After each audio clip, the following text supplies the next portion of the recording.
Warren Shaft is amazing. As you can see, this is an amazing site.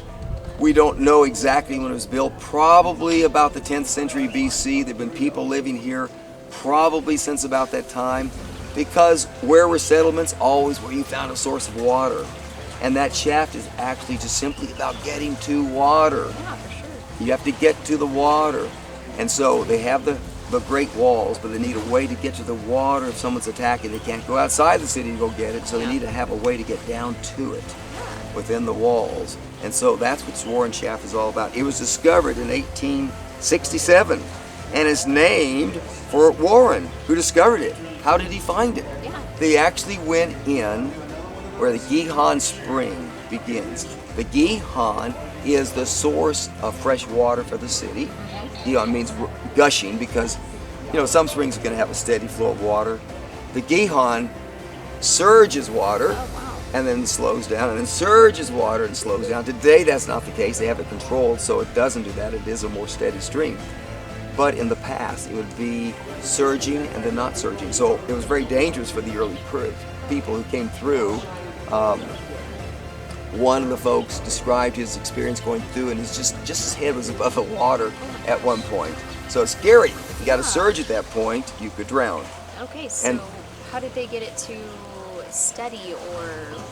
I imagine it's just a large valve. Okay. Just controlled in that way. Modern valve, that kind of thing. But anyway, the point is that it was discovered by Warren, and he found it by going in where the Gihon is. And the Gihon was like 20-some feet above the ground level. Let me say it again. And the ground around the Gihon was 20-some feet above the spring back in the 1960s. Because the hill is coming down. Dirt comes down and it builds up and it builds up and it builds up. And so today they've dug that away.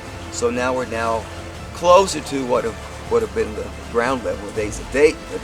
But anyway, so Warren went in at that point, and as they got in about 65 feet, 68 feet, something like that, they noticed, we'll call it just a cleft in the rock. Well, that cleft in the rock was not just a cleft, that was the end of Warren Shaft.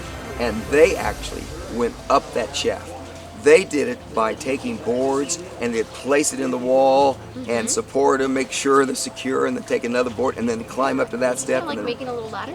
They would in effect make a ladder by digging them into the walls. And still, in my mind, incredibly scary. As they were not afraid to drown like I was that one time. Yeah, that's right. but also just the idea of climbing up that many, think again of a 13-story building. Oh yeah. Even if you have a safety harness on, if you're walking on the ledge of the building, it's going to scare you to death. And yet here they are climbing up that shaft, and that's how it was discovered. Wow. Long time ago. Now who's this Warren guy? British officer, Colonel Warren. He was sent here to do survey work. You have to remember that at that time we'd had the Ottoman Empire in control since the 1500s, and yet we call the Ottomans the weak men of Europe because they are growing weaker and weaker and weaker. This is in Turkey. Die out, I would assume. No, they're still there. Okay. In a sense, they're still there. I mean, this is Turkey. This is Istanbul. Okay. At Istanbul, you can go to Topkapi Palace where their leaders lived and so forth. But no, they became so weak that they really could not control the lands that they had once captured. Okay. And so at that point, the Germans, the French, the British, everyone wanted to have some influence here. In fact, at one time, they had competing post office services. You could mail a letter with the French, or mail a letter with the British, or mail a letter with the Germans. They each had, because they each wanted to have influence in Jerusalem. I see. They each had an interest because of the history of this land, because of the New Testament. And so they knew people would want to come here and visit. They wanted to have influence. And so that was what was going on at that time. I see.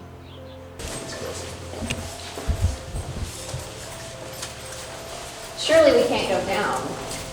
Well, we've gone down so much, you know we can't go down much further. It's Probably just about to the bottom of the Hidden Valley at this point. Oh my I'll take it back.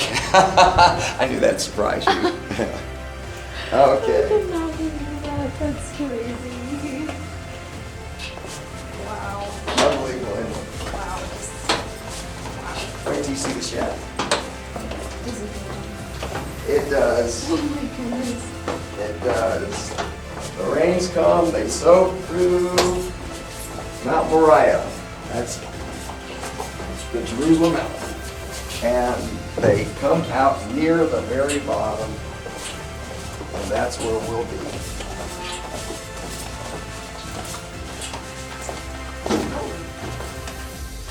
Oh, it's a little matte. I was like, this kind of soft. Yes. You just think we can't go down far? No, it keeps going.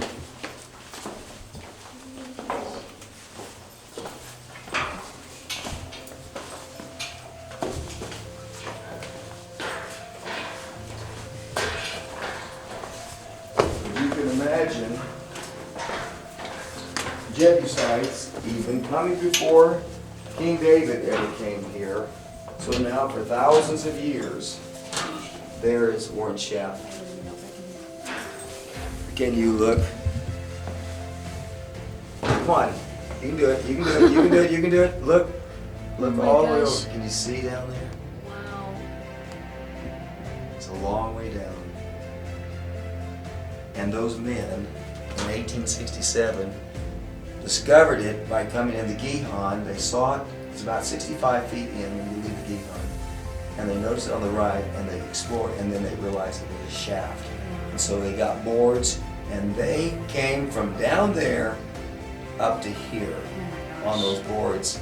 I mean, So is this where they put the boards on the walls? yeah, they put boards into the sides and climbed up a little more, put more boards inside, and climbed up.